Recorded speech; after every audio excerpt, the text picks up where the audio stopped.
Estimados amigos, buenos días a Un Café con José Noguera.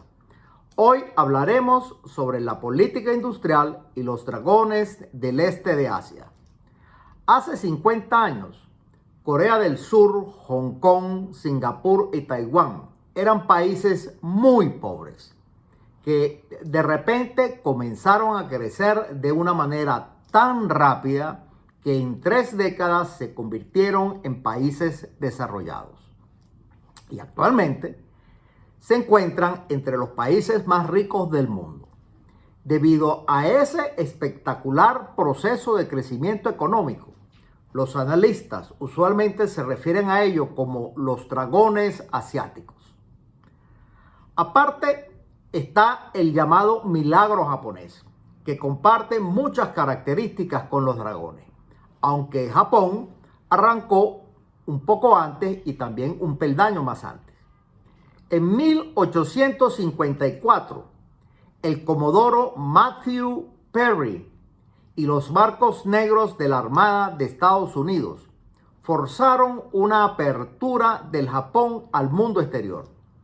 La renuncia del shogun condujo al establecimiento de un estado centralizado nominalmente unificado alrededor del emperador. Esa fue la restauración Meiji. Después de un comienzo lento, en la segunda mitad del período Meiji, comienza un rápido proceso de industrialización y desarrollo de una economía capitalista. La revolución industrial comienza en la industria textil, especialmente en la seda. Después de 1890, los textiles japoneses dominaban el mercado nacional y competían con éxito con los británicos en China y en India. Los transportistas japoneses competían con los comerciantes europeos para llevar estos productos a través del Asia e incluso a Europa. Japón saltó directamente a usar molinos de vapor y crea una demanda de carbón. Con esta estructura social relativamente flexible, los japoneses avanzaron dentro de una sociedad con más facilidad que antes, inventando y vendiendo sus propios productos.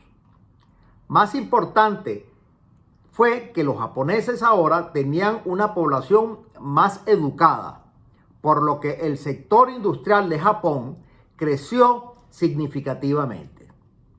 Implementar el ideal occidental del capitalismo en el desarrollo de la tecnología y aplicarlo a sus fuerzas armadas ayudó a convertirlos en una potencia militar y económica a principios del siglo XX. En el periodo Meiji se inauguró un sistema educativo occidental para todos los jóvenes, enviando miles de estudiantes a Estados Unidos y Europa y contratando más de 3.000 maestros occidentales para enseñar ciencias, matemáticas, tecnología e idiomas extranjeros en Japón. El gobierno construyó ferrocarriles, mejoró carreteras e inauguró un programa de reforma agraria para preparar al país para un mayor desarrollo. Para promover la industrialización, el papel más importante del gobierno fue ayudar a crear las condiciones económicas para que las empresas pudieran prosperar. El gobierno debía ser el guía y las empresas el productor. A principios del periodo Meiji, el gobierno construyó fábricas y astilleros que se vendieron a empresarios a una fracción de su valor.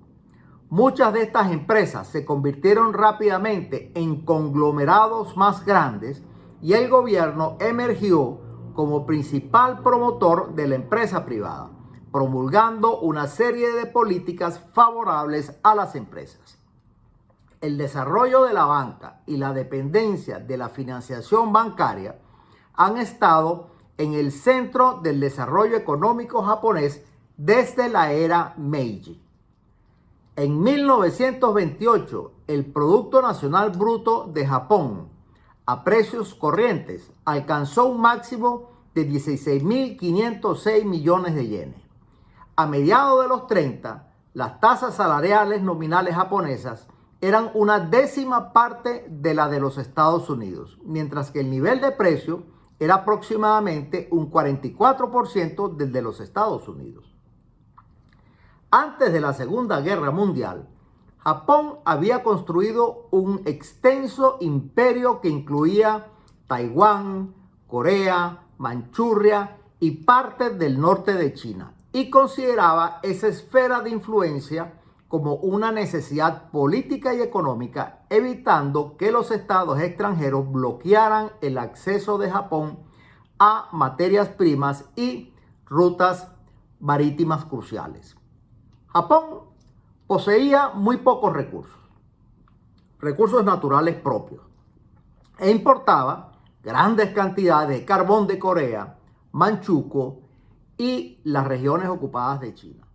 Al final de la Segunda Guerra Mundial, lo que quedaba del imperio japonés se vio afectado por la escasez, la inflación y la devaluación de la moneda. El transporte era casi imposible y la producción industrial se detuvo. En cada uno de estos países, Japón y los dragones, los gobiernos adoptaron políticas para estimular un rápido crecimiento de las exportaciones. Implementaron políticas monetarias y fiscales conservadoras, construyeron una infraestructura consistente con un rápido crecimiento económico y mantuvieron tasas de ahorro e inversión altas. El nivel educativo y las destrezas de la población aumentaron rápidamente. Algo que todos tuvieron en común es que son países con pocos recursos naturales. Para tener una idea del milagro, es bueno señalar algunas cifras. En 1950, poco después de terminar la Segunda Guerra Mundial, el ingreso per cápita de Japón, Singapur y Hong Kong eran el 20, 23 y 23% respectivamente del ingreso per cápita de los Estados Unidos. El de Corea era 9% y el de Taiwán era 10%. Para el año 2000, esas cifras habían cambiado sustancialmente. El ingreso per cápita de Japón, Singapur y Taiwán con respecto a los Estados Unidos había subido a 71, 75 y 79%, y el de Corea del Sur y Taiwán a 50 y 57% respectivamente. Sus tasas de crecimiento económico estaban entre las más altas del mundo. Según el Banco Mundial, durante ese periodo, los países de ingreso medio crecieron 2,2% y los de la OCDE crecieron 2,4%, cifras bastante menores que el 4,9% de Japón, 5,9% de Corea del Sur, 6% de Taiwán, 4,6% de Singapur y 4,7% de Hong Kong. Pero hubo periodos en los que esas tasas estuvieron alrededor del 10%. Un dato interesante es que en Japón y en los dragones, las exportaciones crecieron más que la producción, aumentando su importancia e indicando que el ingreso por exportaciones aportaba una porción cada vez mayor del ingreso nacional. Consideremos a Corea del Sur como ejemplo, aunque el patrón es muy parecido en todos. Entre 1960 y 1970, las exportaciones coreanas aumentaron 20 veces. En la década de los 70 se multiplicaron por casi 10. Durante los 80 estuvieron estancadas, pero crecieron casi 4 veces en los 90. Ese fenomenal crecimiento económico se vio acompañado de reformas estructurales en la economía. En todos esos países, la porción del ingreso que se dedicaba al ahorro y a la inversión aumentó hasta los 80. La inversión en Japón se elevó de 24% en 1953 a 28% en 1990. Corea, Taiwán y Singapur experimentaron sustanciales entradas de capitales para sostener esos niveles de inversión. El tamaño del gobierno, medido por el gasto público como porcentaje del ingreso nacional, es relativamente pequeño. Tan rápido como creció la producción, así también crecieron los salarios en Japón y en los dragones. ¿Qué políticas implementaron Japón y los dragones que les permitieron ese crecimiento tan rápido? No todas fueron iguales. Existen similitudes y diferencias importantes.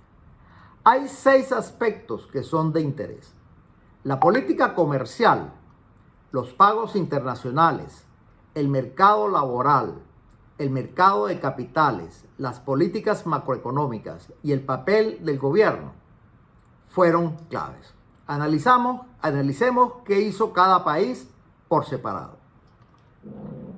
Japón comenzó a recuperarse de la guerra rápidamente y la característica que más sobresale en ese proceso es la continuidad de sus políticas. La capacidad productiva de Japón quedó severamente dañada al final de la Segunda Guerra Mundial. Había un exceso de demanda de importaciones y muy poca capacidad productiva para exportar. Al igual que en Europa, Japón impuso restricciones cuantitativas a las importaciones e implementó un control de cambio. A partir de los 50, Japón comenzó a liberalizar su comercio y a desmantelar el control de cambio, aunque lo hizo a un ritmo lento, al igual que Europa. Para 1980, todas las restricciones oficiales sobre las importaciones habían sido derogadas.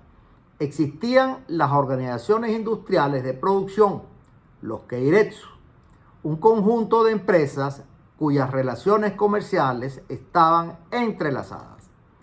Cada una de estas empresas poseía una porción de acciones de las demás empresas del grupo y todas las empresas en conjunto giraban alrededor de un banco que era también parte del Keiretsu. Los Keiretsu dominaron la economía japonesa durante la segunda mitad del siglo XX. En cuanto a la política de exportaciones, había una tasa de cambio para exportaciones. Por otra parte, hubo un razonamiento sobre el crédito hasta los 80 y los exportadores tenían acceso preferencial al crédito. Los exportadores también recibían ayuda sustancial del Ministerio de Industria y Comercio. Los aranceles fueron disminuyendo progresivamente hasta alcanzar los niveles de Europa y los Estados Unidos en los 80.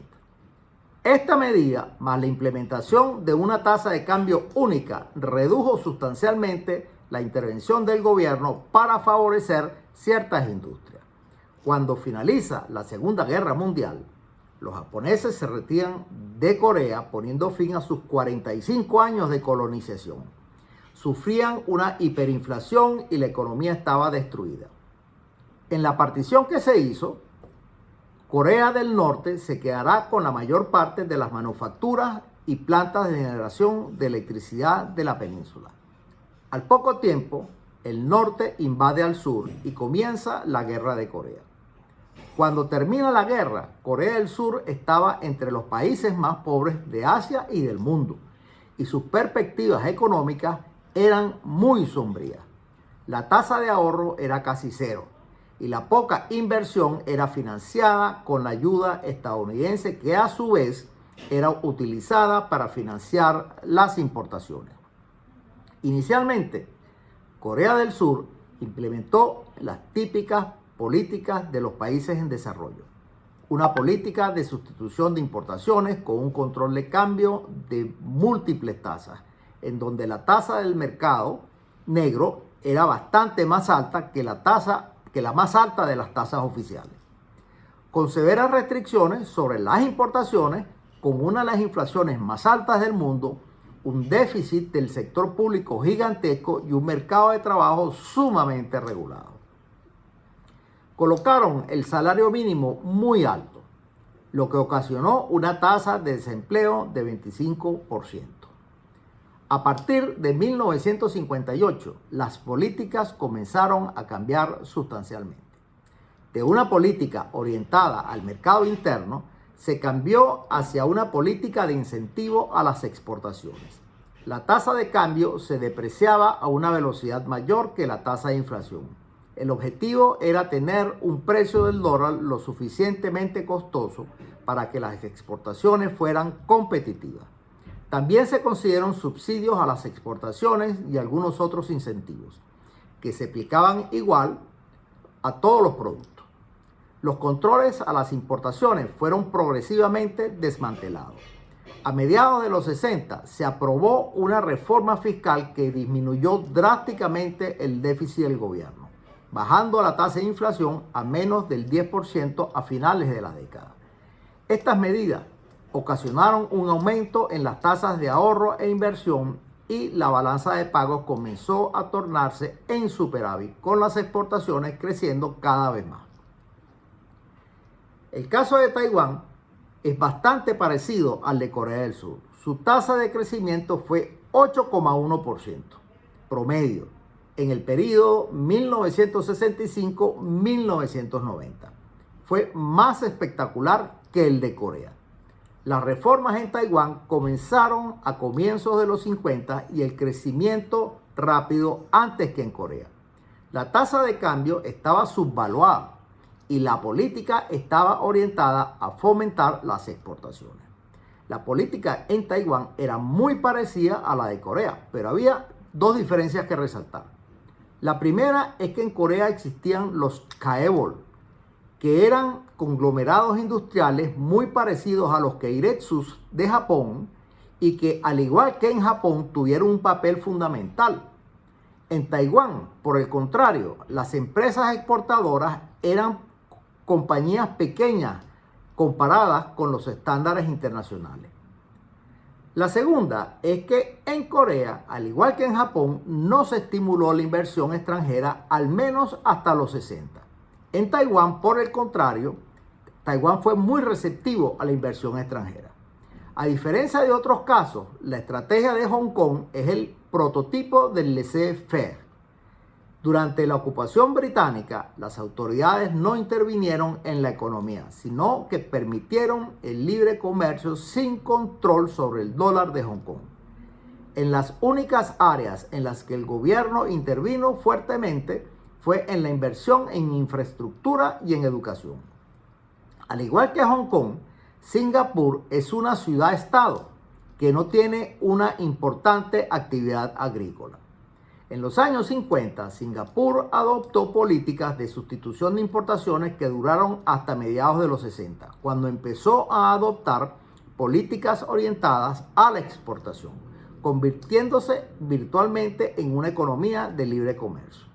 La intervención del gobierno en Singapur se redujo principalmente a los derechos de utilización de la tierra, lo cual, dada la geografía del país, significa una fuerte intervención sobre la actividad económica.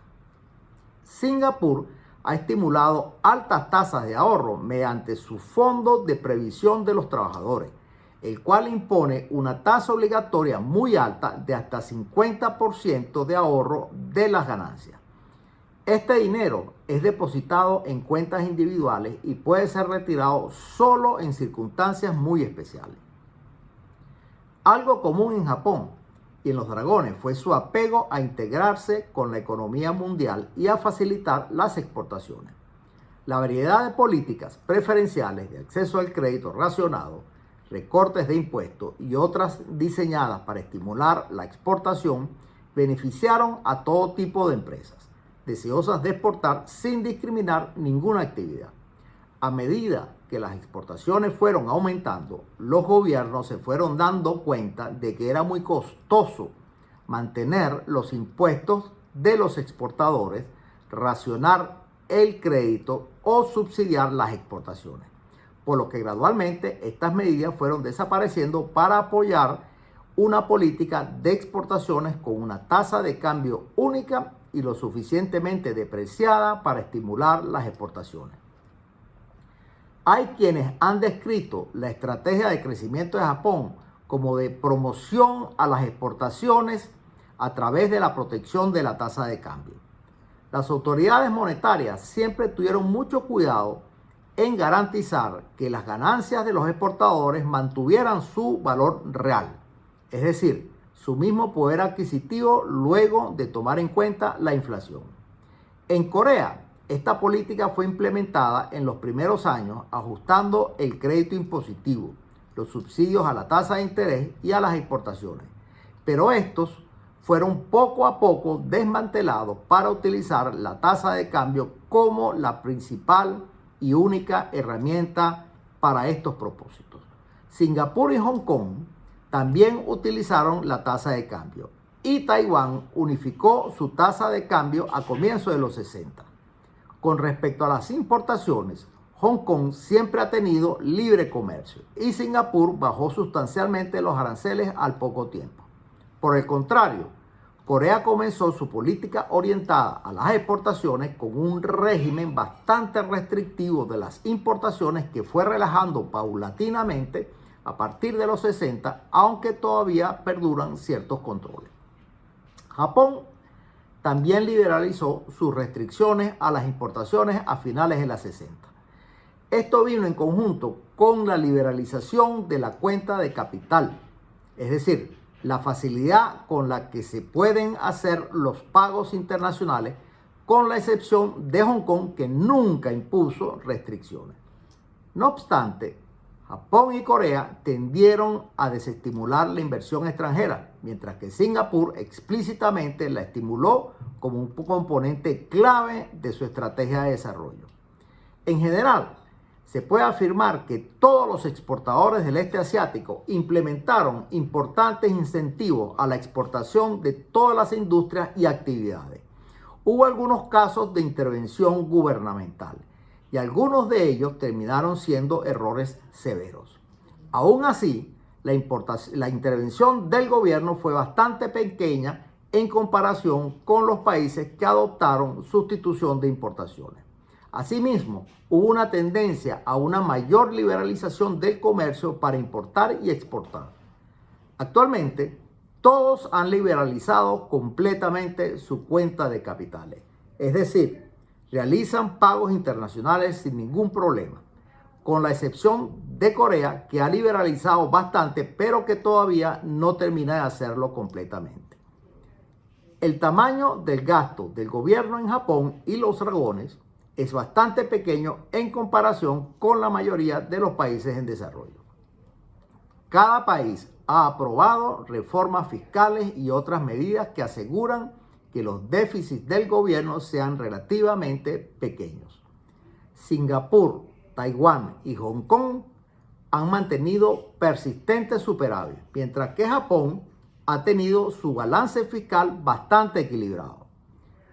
La excepción ha sido Corea del Sur, que tuvo un déficit fiscal de 3,34% del ingreso nacional en 1983, pero que para 1985 ya mostraba nuevamente un superávit en las cuentas del gobierno. Todos estos países implementaron drásticas reformas fiscales y han ido haciendo de manera permanente pequeños cambios para garantizar el equilibrio o superávit fiscal. Todo esto se ha reflejado en tasas de inflación que están entre las más bajas del mundo. Otro aspecto han sido las leyes laborales. En cada caso, el gobierno ha intervenido poco en el mercado laboral. Esto se debe en parte a la orientación de promover las exportaciones, donde algunos países han encontrado que sus ventajas comparativas se encuentran en industrias que son intensivas en trabajo, por lo que un costo excesivo de la mano de obra limitaría el volumen de exportación. Corea y Taiwán tienen mercados laborales relativamente flexibles y desregulados. En Hong Kong y en Singapur, la rápida inmigración le da flexibilidad al mercado. Japón también tiene un mercado laboral bastante competitivo. Una característica importante de Japón y los dragones es la importancia que le han dado a la educación. En todos los casos, el porcentaje de personas en edad escolar que asisten a la escuela supera el 90%. El promedio de las economías industrializadas es de 87% y el de los países de mediano ingreso el 51%. En lo referente a los mercados de capitales, al comienzo, Corea y Japón implementaron controles en forma de racionamiento del crédito para estimular las exportaciones, manteniendo la tasa de interés por encima de la tasa de inflación. Corea reguló la entrada de capitales a bancos privados comerciales para que otorgaran créditos a intereses relativamente bajos a productores locales que producían para exportar. Las tasas de ahorro aumentaron drásticamente en todos los países considerados.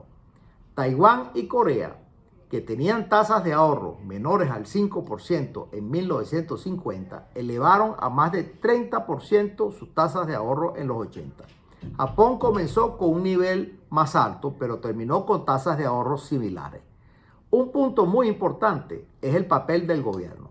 Ya hemos mencionado algunos aspectos como tener un tamaño relativamente pequeño en comparación con el ingreso nacional, déficits fiscales relativamente pequeños, reformas de políticas que permitan alcanzar los objetivos con la tasa de cambio, una creciente apertura al comercio internacional, libre movilidad de capitales, mantener tasas de intereses reales positivas, es decir, que la tasa de inflación sea mayor, que la tasa de interés sea mayor a la de la inflación, reducir la importancia de la asignación de créditos y un mercado laboral lo más flexible posible. Aparte de las señaladas arriba, el gobierno tiene dos responsabilidades muy importantes sin las cuales cualquier modelo de crecimiento se derrumba. La primera es proveer y crear la infraestructura necesaria para apoyar las actividades de exportación. En particular, asegurarse de buenos servicios de telefonía y correo y desarrollar puertos y capacidad de generación de electricidad, ferrocarriles y vialidad. La segunda, alcanzar altos niveles de educación de la población. Esto se refiere a la cantidad de años de la escolaridad, así como la calidad de esa escolaridad. Es impresionante para cualquiera que visite alguna universidad de los Estados Unidos ver la inmensa cantidad de estudiantes asiáticos en todos los niveles, desde pregrado hasta estudios de doctorado. Allí parece estar el verdadero secreto del milagro asiático. Hasta aquí, mis estimados amigos, un café con José Noguera.